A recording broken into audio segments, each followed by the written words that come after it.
Hola, buenas tardes. Con este vídeo vamos a presentar la sesión teórica de esta mañana que no se ha podido hacer por motivos técnicos. La idea va a ser pasar por una serie de diapositivas, en este caso hechas a mano, que se adaptan perfectamente a los contenidos de la clase. Bueno, a continuación podéis ver el contenido de lo que vamos a revisar hoy. Lo normal hubiera sido empezar la práctica revisando los ejercicios de la semana anterior. Como dije, esa es la tónica habitual de la asignatura. En este caso no va a ser posible, pero sí, como ya he comentado alguna vez, os invito a que me mandéis las imágenes por internet, por email, y yo las devolveré con comentarios. Segundo punto, vamos a revisar, ampliar el tema de las elipses, que para mí son súper importantes, y vamos a añadir un poquito, revisando la metodología del otro día, añadiremos algo nuevo que son el centro de las elipses. Ampliaremos contenido con sombras y redondeos. Principalmente hoy vamos a ver sombras y vamos a ampliar un poquito de redondeo. Estos dos temas los seguiremos trabajando la semana que viene. Bueno, respecto a la práctica anterior, aunque os invito a que me la mandéis, quiero que seáis conscientes que los principales errores que podemos tener son de perspectiva. Como dije siempre, hay que asegurar el primer plano antes de dibujar. De trazo, hemos hablado ya varias veces que dibujamos con un movimiento de codo y las primeras líneas son suaves, por lo que tenemos que ir suaves al principio para luego intentar tener un trazo firme, que haremos más pronunciado en las líneas que están en contacto con la superficie, que llamamos líneas de suelo. También recordaros que las líneas ocultas son bienvenidas. Y bueno, y luego en todos los dibujos, que como era un dibujo de geometrías por bloques, que hayáis incluido elipses, bueno, aseguraros que están bien. Hoy vamos a revisar todo esto porque es un concepto fundamental y para mí es de crucial importancia. Continuamos con elipses, pero antes de nada un breve repaso de lo que fue. Bueno, para realizar las elipses ya vimos con el ejercicio de la mesa que existe una metodología paso a paso. El ejercicio de la mesa, que se corresponde con este, que es el más sencillo, es cuando una elipse, que es una circunferencia vista en perspectiva, está apoyada en una superficie horizontal. En este caso el eje mayor será horizontal.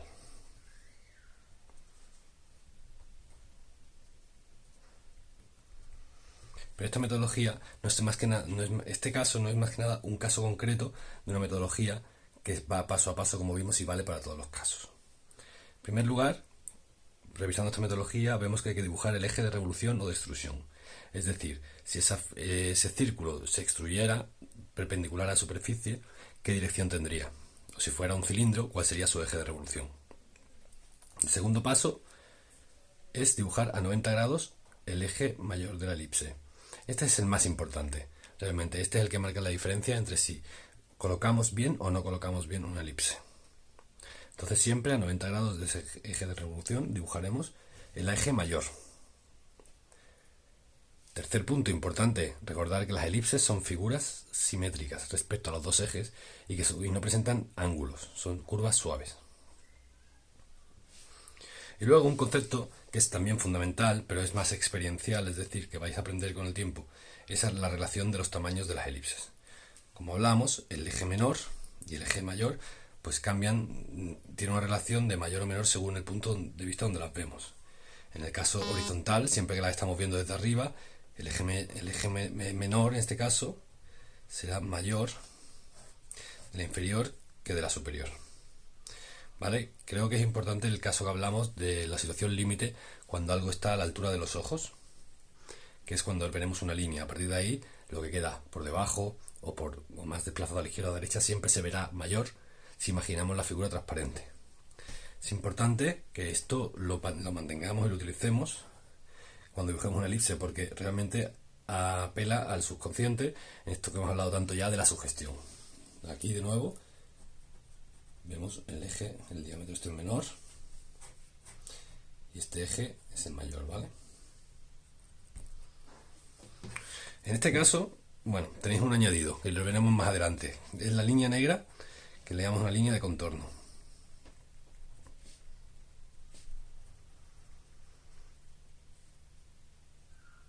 ¿Vale? Vais a ver que es un recurso muy útil y efectivo que están estas tres figuras, como con un rotulador negro repasamos el perímetro de la figura. Pero bueno, ahora lo explicamos más en detalle. Estos pasos son fundamentales a la hora de dibujar las elipses en cualquiera de las orientaciones. Para practicar este concepto se plantea un ejercicio, ¿vale? Que es un primero de los entregables. Y tiene dos aproximaciones. Le llamamos el ejercicio del dado. Bien, lo podéis hacer con un dado a partir de un cubo donde todas las caras son iguales. Mínimo tenéis que colocar una elipse en cada una de las superficies, que será dibujando el cubo primero, asegurando que están las perspectivas bien. Identificar la dirección perpendicular a esa superficie por punto medio, que aquí veis una referencia de cómo hacerlo, no es complejo. Y luego ubicar la elipse en cada uno de los sitios. Para trabajar con volumen, simplemente colocaremos luego esas elipses que las extruyamos para que sean cilindros. Es sencillo. Si queréis llevar este ejercicio un paso más allá, os invito a que lo hagáis y lo convirtáis en un dado. Súper importante, en primer lugar, ubicar bien lo que es la dirección del plano que construye todo el cubo. Una vez está asegurada esa superficie, con líneas verticales, puesto que estamos en una perspectiva de 2 puntos de fuga, pues vamos a construir el cubo. Y en este caso, puesto que hemos un dado, simplemente pues se trata que dibujemos en cada una de las caras las elipses correspondientes al número de la figura que representa. Podríais darle un alto relieve o un bajo relieve si queréis. Y fijaros ya en cosas importantes. Primero, como he dicho muchas veces, no me importa que el dibujo sea nítido, perfecto. Es decir, hay errores. Y en mi dibujo también. Es un dibujo de boceto. Trazamos muy suave al principio para construir y remarcaremos ciertas líneas.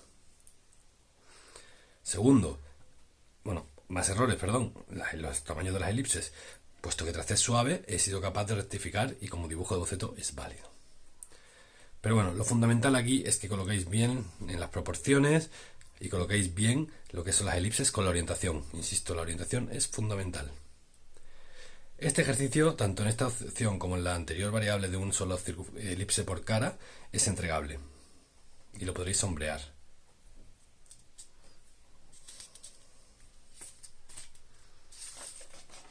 Bueno, ahora os recomiendo que hagáis una pausa en el vídeo y dibujéis una pizza y la dividáis en 6 partes. Este ejercicio trata de encontrar el centro de la circunferencia.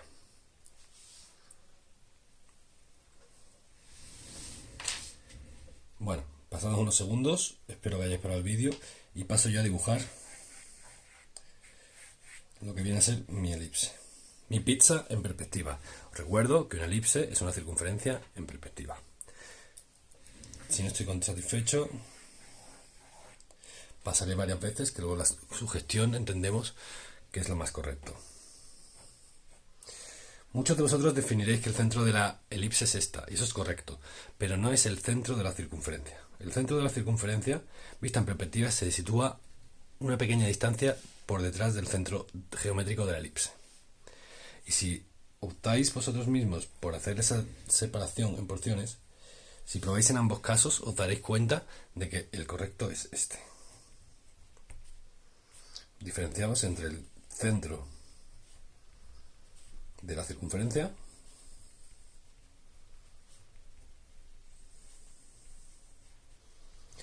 y centro de la elipse.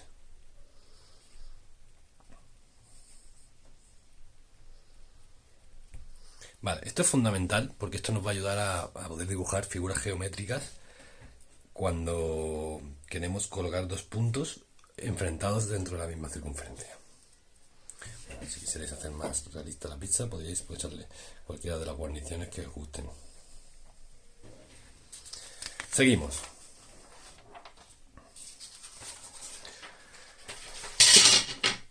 Insisto en el centro de la diferencia entre el centro de la elipse geométrico y el centro de la circunferencia en perspectiva.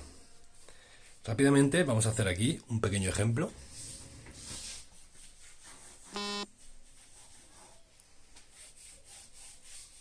Este ejemplo simplemente puede ser un tazón, una taza, donde ubicaremos el centro de la circunferencia en la perspectiva.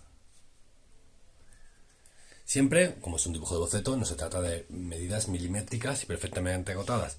Se trata de que las cosas tengan sentido y eso favorezca la sugestión. En este caso tenemos los puntos enfrentados que nos va a permitir, si fuera el caso, por ejemplo, dibujar una asidera, o colocarla perfectamente diametralmente opuesta a lo que podría ser una embocadura.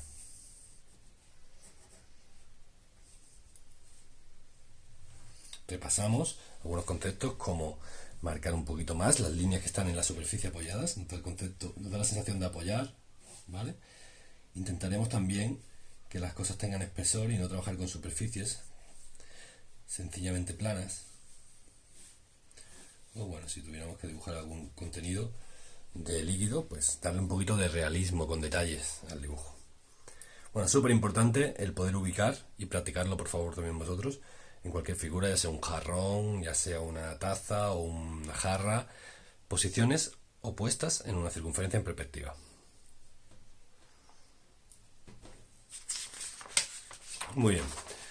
Con esto hemos terminado lo que es el repaso de elipses. Insistiremos más en esto y espero que pronto podamos practicarlo allí en persona. Vamos a seguir el siguiente punto del orden del día, son las sombras. ¿Vale? Las sombras son fundamentales, como ya hemos comentado en clase, para sugerir el volumen. El volumen se consigue a través de la oposición entre luces y sombras. Y las sombras funcionan distintas, ya sean en diferentes figuras de revolución, como el cono o el cilindro, donde de la luz a la sombra se pasa por un degradado, a figuras de caras planas, como el cubo, que como hemos comentado alguna vez, se iluminan o se sombrean atendiendo a que cada cara plana refleja la luz de manera distinta, por lo cual tendrá un tono, ¿vale? Y en oposición a las caras más claras estarán más cerca de la luz y las oscuras en oposición a la luz. Bueno, hay poco que saber sobre la iluminación. Hay una serie de reglas básicas. La primera y fundamental, ya lo hemos dicho en clase alguna vez, es que siempre vamos a elegir la luz que más nos convenga. Vamos a trabajar fundamentalmente con una luz principal, que va a ser la que más nos facilite el trabajo, es decir, que nos hagan las sombras más sencillas, consigamos volumen, que es lo que pretendemos conseguir con las sombras, ¿vale? Y nos faciliten el trabajo. Segundo, la luz siempre va a venir de una fuente, que esté en el infinito. A diferencia de esta imagen, donde hay un punto de emisión, la fuente de luz está cerca del objeto, las luces divergen, obviamente porque salen de ese punto. Si esta lámpara la lleváramos al infinito, las luces serían paralelas. Esto nos facilita el cálculo. Y tercero y fundamental para trabajar, saber que la luz se define por un ángulo y una dirección. Os imagino que esto lo habéis visto ya, pues un concepto básico, se ve en dibujo técnico y también se verá en fundamentos, pero simplemente deciros que la luz se divide un ángulo y una dirección, que es la que nos permite situarla en el espacio. Y este ángulo y dirección son fundamentales porque es lo que nos va a ayudar a calcularla. Bueno, vamos a ver algún ejemplo que siempre se entiende mejor. La luz se calcula punto a punto. Como hemos dicho, podríamos tener un palito, una cerilla, donde podemos dibujar ese ángulo de dirección que nosotros decidamos, el que es más sencillo. Yo decido dibujar con este ángulo y esta dirección. Esto me dará un tipo de sombra, ¿vale? Que esa sombra la podría modificar yo si quisiera con otro ángulo. Si quisiéramos una luz más baja y otra dirección, generándome sombras más alargadas, como el sol. Vale, como os dais cuenta, prácticamente lo que estoy haciendo es el cálculo de la luz en un punto. Si quisiera hacer de una figura geométrica, no hay más que hacerlo punto a punto. Y os lo voy a enseñar con esta caja. Insisto, para mí lo fundamental es que la luz sea la que más me facilite el trabajo y me dé volumen. Entonces, normalmente quiero que las sombras estén retiradas, que no interfieran con el dibujo, que no tengan más protagonismo que el dibujo, ¿vale? Entonces, la luz genera sombras que se calculan punto a punto, como he dicho. En este caso sería ángulo y dirección. Ángulo y dirección. En este caso, con las líneas ocultas, ángulo y dirección.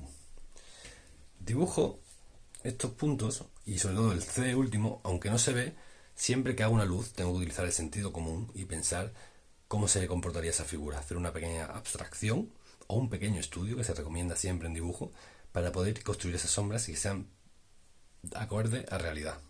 En este caso yo el C es un punto que no veo directamente, pero entiendo que va a afectar a la resolución de mi sombra. Y ahora para calcular la sombra no queda más que unir los puntos. Como veis, el punto C es importante porque me hace la distribución de la sombra y me ayuda a calcular este punto de intersección, que sí se ve. ¿Vale? Esta sería una sombra. Es importante diferenciar entre sombras propias, que son las propias del objeto, y luego la sombra arrojada, que son las sombras que arrojan sobre la superficie o sobre otro objeto. Como ya hemos dicho, las sombras propias las vamos a trabajar normalmente con un gris claro.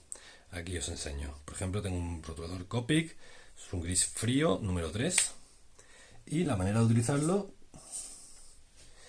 en mi caso, será siempre recomendando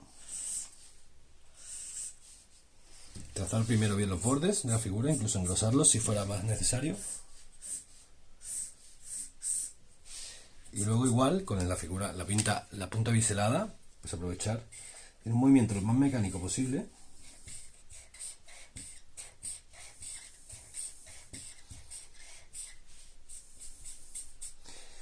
Trazar la superficie. Y si me interesara, repasar, pero siempre, como hemos dicho ya, las zonas más cercanas en perspectiva, puesto que el color y la sombra se desaturan con la profundidad. Esto es lo que viene a ser la sombra propia del objeto. Y para la sombra arrojada podría utilizar un gris más oscuro. En este caso tengo de otra marca, de ProMarker, tengo un gris frío también, número 4. Para calcular la sombra arrojada igual voy a perfilar.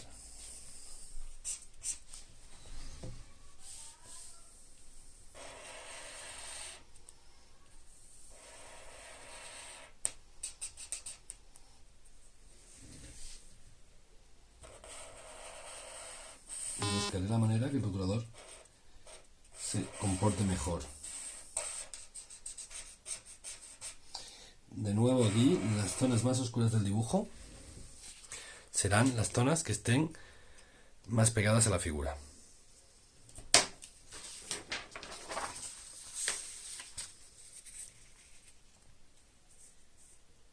Bueno, para terminar y en línea con lo que hemos comentado antes, vamos a introducir la línea de contorno o slackline que se utiliza para enfatizar la figura.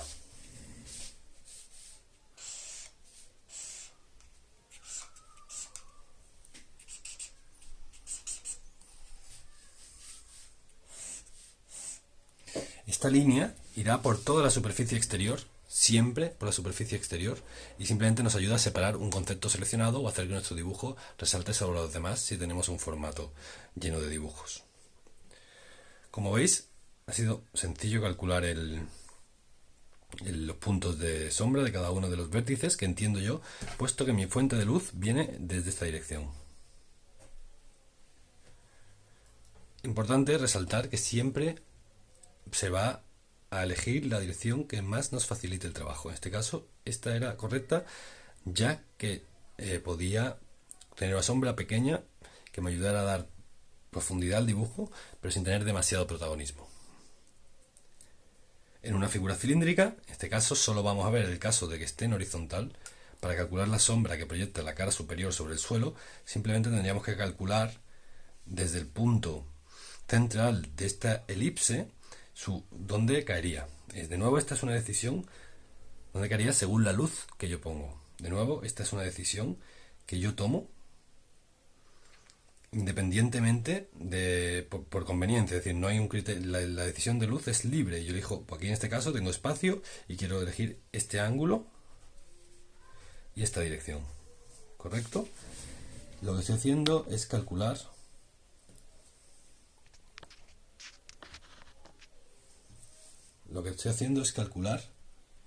el punto central de esta elipse donde cae. A partir de ahí, la regla es sencilla. Dibujaré una elipse igual que la superior. Esta elipse, por una relación intuitiva de tangencia la aproximaré a la elipse que se apoya en la base, apoya en el suelo. De nuevo, para darle sombra a esta figura, como vimos el otro día, se trata de un cilindro, por lo cual utilizaremos la misma estrategia, donde repasaremos marcando un poquito más la sombra corazón. Utilizaremos un gris, en este caso el gris 4, de nuevo, un gris 4 para hacer la sombra arrojada.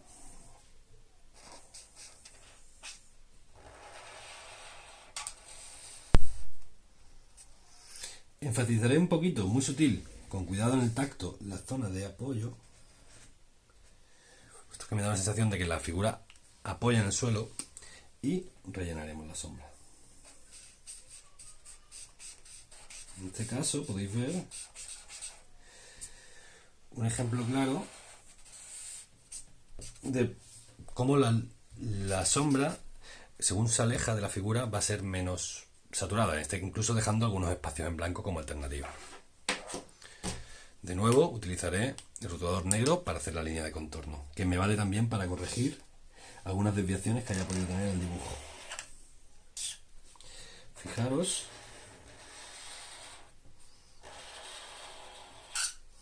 como la línea de contorno le es indiferente que sea figura o sombra. Siempre hacemos el perímetro más exterior posible de la figura. Muy bien. Paramos un segundo y ahora empezamos con la segunda parte del vídeo. Bueno, continuamos, ¿vale? Una vez visto cómo se calculan las distintas sombras, en el caso concreto del cilindro en posición vertical y luego calcular punto a punto para una caja, vamos a pasar a plantear un ejercicio que será el segundo entregable de hoy, que consiste en entregar las sombras, calcular las sombras de esas tres figuras. Por un lado, un cubo sencillo, un caso aislado, donde calcularemos los puntos de la sombra arrojada y añadiremos también la sombra propia. Luego hay un caso de dos interacciones que es muy interesante, calcular la sombra de todas estas figuras. Os recomiendo que empecéis por aquí, sigáis por aquí y continuéis con este caso, que puede ser el último, donde una figura arroja la sombra sobre la siguiente. Importante saber que vamos a tener sombras propias, que será un rotulador clarito, por ejemplo un 1 o un 3 de gris frío, cool gray le dicen, ¿no? Y una sombra arrojada, que será normalmente un gris oscuro, que puede ser también de nuevo en cool gray, pues un 4 o un 5. Luego están, insisto, es importante destacar que vais a empezar a integrar en vuestros dibujos las líneas de suelo, que son líneas que simplemente consiste en reforzar, ya sea con el mismo rotulador, el mismo boli o un rotulador con mucho cuidado, usando un trazo finito, las superficies que están en contacto con el suelo. Esto hará que nuestro producto apoye y gane realismo. Y por último, puesto que vais a utilizar el gris claro para las superficies, el gris oscuro para la sombra arrojada una vez la calculéis, podéis incluir también con un rotulador negro esa línea que contábamos antes, que es la línea de slackline o la línea de contorno. Como podéis ver en este dibujo, está aquí y aquí. Veréis que funciona bastante bien. Muy bien, con esto terminamos la parte de sombras y ahora una breve introducción a redondeos o roundings, ¿vale? Si queréis buscar la información en inglés. Hay tres tipos de redondeo. Hoy vamos a ver solamente el sencillo, que es el simple, y continuaremos la semana que viene con esta clase. Bueno, el redondeo, insisto, roundings, por si queréis ampliar información, consiste en simplemente, como habéis visto en los programas de CAD, en curvar una cara, curvar una arista para conectar dos caras. La teoría es muy sencilla, ya conocemos las elipses, hemos visto cómo se construyen los cilindros. Básicamente un redondeo no es más que un cuarto de elipse en una superficie geométrica cuando se redondea una arista. Es por esto que siempre, y os recomiendo que en todos los dibujos, si tenéis dudas sobre algo, cojáis un papel en sucio y hagáis un pequeño estudio. Si sabéis construir elipses, sabréis la forma que tendrá cada parte de cada redondeo en una figura. Me refiero, si quisiéramos en una orientación similar a la que está en este dibujo, si quisiéramos redondear esta zona y es a 90 grados, pues podremos dibujar un cilindro de referencia y entender cómo va a funcionar este trozo de curva, que es esta curva de aquí, y cómo la trasladamos a este dibujo. Simplemente con este ejercicio podremos identificar los redondeos de cada una de las zonas de la figura, que son bastante distintos entre ellas. Como veis, aquí tenemos un redondeo vertical y un redondeo horizontal. Esto sería igual, simplemente que el cilindro tendría que estar en una posición horizontal. Habría que dibujar un cilindro con esta línea de revolución y estudiar qué pasa. También ya sabemos dividirlo en 4 partes porque hemos visto cómo se calcula el centro de esa elipse, de esa circunferencia en perspectiva. No es más que esto, ¿eh? Es siempre un cuarto de cilindro. Muy importante. Y también es importante otros conceptos que van apareciendo de línea. Primero, líneas de suelo ya lo hemos visto, pero este otro es fundamental, líneas de cambio de superficie. Y es muy razonable, puesto que la intención de nuestro dibujo es explicar las formas, simplemente que cuando haya un cambio en la dirección de la superficie, en la dirección de la normal a la superficie o a la definición misma de superficie, es donde tenemos que marcar el cambio de línea. Es una línea suave, muy finita, y nos ayuda a explicar perfectamente cuándo pasamos de una superficie, en este caso plana, a una curva. Son muy potentes estas líneas, las veremos con más profundidad, pero nos ayudan a explicar muy bien las formas. Y son líneas suaves, a diferencia de que las líneas de suelo son muy marcadas, las líneas de superficie, que son estas de aquí, son líneas suaves. Estas serían líneas de sección, pero bueno, más adelante las veremos. También ayudan a modular y la podéis ir integrando en vuestro diseño. Bueno, esto es para que podáis practicar un poquito. Un ejemplo ya de un cubo, sencillamente donde hemos hecho 4 redondeos, atendiendo a 4 secciones de cilindro. Aquí estarían un cilindro compuesto en 4 partes, si lo juntáramos. Es importante, hay detalles que son importantes resaltar. Primero, si redondeamos, obviamente, en este cubo, la arista que originalmente coincidía no va a coincidir más, porque esa curva, al estar redondeada, no contacta con la arista. Entonces, eso es un detalle que estamos haciendo las cosas bien. ¿Vale? Podéis probar a dibujar algún cubo en un par de orientaciones distintas y redondear. ¿Vale? Teniendo en cuenta que las verticales siempre son verticales, que vamos en una perspectiva definida en la primera superficie y los redondeos son un cuarto de cilindro. En este caso es un ejercicio para vosotros, no es obligatoriamente entregable.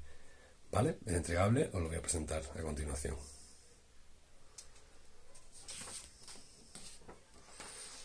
Bueno, como hemos dicho, tenemos los ejercicios de la práctica 4, dado y sombras, son los ejercicios, digamos, de calentamiento o de introducción a la práctica 5. ¿Vale? O sea que entregaremos el dado, entregaremos las sombras calculadas y presentamos el ejercicio. Se trata de dibujar un enchufe sombreado. ¿Vale? Es un formato A3 donde trabajaremos las vistas ortogonales, que siempre nos vienen muy bien para definir el producto, y luego 2 vistas de un mismo producto. Súper importante, no estamos copiando, estamos construyendo, por lo que cada superficie y con las líneas ocultas podremos colocar la geometría en la posición que queramos. Son 2 vistas de un mismo producto donde incluiremos las sombras propias y arrojadas. Podremos introducir redondeos simples en cualquiera de sus aristas y ya veréis cómo el producto va ganando realismo. ¿Vale? Podéis introducir un fondo, que es bastante sencillo, no tiene mucha la aproximación al dibujo de fondo, simplemente os recomiendo que, para darle un toque de tipo de boceto, bueno, que lo pongáis al final y simplemente pues intentéis, podéis utilizar una aproximación de más sketchy, es decir, con un toque de ir rellenando, por ejemplo, una opción de ir rellenando mucho y según llegáis al final, pues dejar de rellenar tanto y podéis repasar las líneas siempre al final. Bueno, esto nos dará una estética esta que buscamos con los dibujos del diseño industrial, con el bocetaje de diseño industrial que ya hemos hablado más de una vez. ¿Vale? Tenemos entonces el fondo para dar profundidad y acostumbraros, insisto, como estamos construyendo, a hacer las líneas ocultas, las líneas de suelo, ¿vale? Incluso las de sección. Os voy a enseñar ahora un ejemplo, ¿vale? De un trabajo que he ido preparado yo esta mañana también para ir en sintonía con lo que os quería pedir.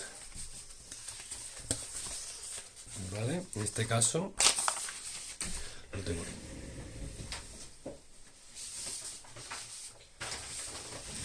¿Vale? El ejercicio puede consistir en algo similar a esto. Con mucho cuidado, con mucha paciencia, asegurando muy bien las perspectivas, voy a hacer un producto, en este caso es un enchufe, ¿vale? En dos orientaciones, el mismo producto. Importante y crucial clavar la perspectiva, incluir redondeos, aunque aquí haya un redondeo un poco más complejo que veremos la semana que viene. Cuidar el trazo, que sea firme. Y luego incluir niveles de detalle a partir de geometrías, ya sea de elipses o ya sea de suma o resta de volúmenes, que nos den un producto más interesante. Este tipo de anotaciones nos ayudan también a dar un poquito más de realismo al producto. Una vez ya dibujado, bueno, pues pasamos a sombrearlo con los principios básicos que hemos visto. Caras paralelas tendrán el mismo tipo de iluminación, elijo una luz que me resulte interesante. No es mucho más complejo que lo habéis hecho en el ejercicio anterior. Eso sí, importante, incluir detalles para dar realismo.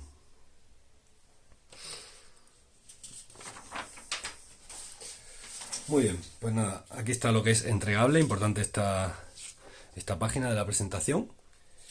Y para terminar, solamente recordar que, bueno, en estas circunstancias podéis enviarme por email, mejor que por el campus, que cuesta más acceder a los archivos, enviarme por email directamente las prácticas que queráis revisar, adjuntar archivos en JPG que pesen menos de 2 megas y bueno, yo devolveré feedback sobre cada uno de los ejercicios que me entreguéis, y si queréis alguna duda un poquito más en profundidad podemos también hacer tutoría online con una cita previa o un correo electrónico.